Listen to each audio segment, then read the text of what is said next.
Hello les éclairés, je fais des choix éclairés. Aujourd'hui, on va continuer avec notre thème sur les compagnies et les amitiés. On a déjà fait certaines capsules. Si tu me suis pour la première fois, je te conseille d'aller visionner les autres. Ça pourrait t'aider. Aujourd'hui, on parlera des secrets, des outils pour identifier les bonnes influences et les mauvaises influences. Voilà, je pense que c'est utile parce que vraiment, souvent, on se laisse aller au quotidien. On ne sait pas déterminer qu'est-ce qui peut être bonne influence, qu'est-ce qui peut être mauvaise influence. Alors, on va rentrer dans le détail par la suite avec des exemples et des cas pratiques. Mais avant, je vais me présenter. Voilà, je m'appelle Olivia Marva. Je suis chrétienne, je suis mariée à l'homme le plus smart que je connaisse et maman de 3 enfants biologiques et plusieurs autres enfants que j'encadre. Je suis enseignante des cours d'éthique et vie aux collégiens et vraiment j'ai à cœur que les jeunes ados, les jeunes adultes puissent pouvoir identifier et détecter les influences qui peuvent être bonnes comme celles qui peuvent être négatives dans leur parcours. Alors, avant de commencer à rentrer dans les exemples des types d'influences comment les détecter, je vais d'abord dire que pour moi, la meilleure influence, c'est la parole de Dieu au travers de la Bible. Au contact de ça, effectivement, que la vie est totalement différente. Mais on va aller dans le cas pratique, effectivement, au quotidien. On va commencer par les influences positives. Je dirais d'abord qu'au quotidien, on a des influences qui peuvent être positives, c'est-à-dire quelqu'un qui t'encourage à aller de l'avant, à faire les meilleurs choix, à travailler, à devenir la meilleure version de toi-même. Voilà, c'est un exemple d'influence positive.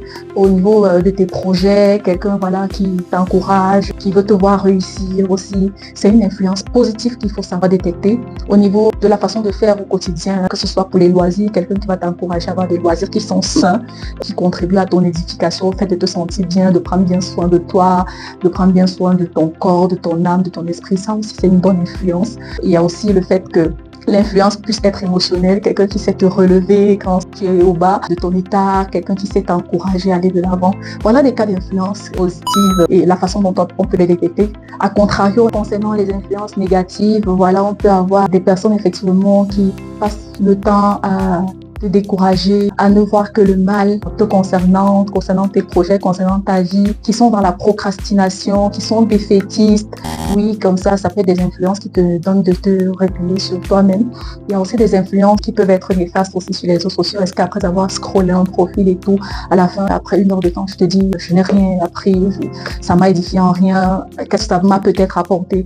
Donc ça aussi, c'est une expérience négative. En termes d'influence négative, toujours, il y a, si c'est quelqu'un qui te pousse à être envieux, à être jaloux, à ne jamais sortir de ta zone de confort pour pouvoir aussi te battre. Ça aussi, c'est un élément qu'il faudrait prendre en compte. Alors, après avoir vu effectivement les 2 types d'influence, il faudrait être vigilant et savoir détecter pour prendre les décisions éclairées par la suite. On verra d'autres capsules qui parleront de comment est-ce que gérer une relation qui peut être toxique et comment est-ce que s'en éloigner. Je précise aussi qu'il est écrit dans Proverbe 27, verset 17 que « Comme le fer aiguise le fer, ainsi un homme en aiguise un autre ». Alors, ton entourage peut effectivement contribuer à te soutenir, contribuer à t'élever, contribuer à devenir meilleur. Si ce contenu t'a plu, je te prie de le partager avec ta bestie, avec ton combi, avec ta juju. Et on se retrouve très prochainement sur les pages. Je fais des choix éclairés.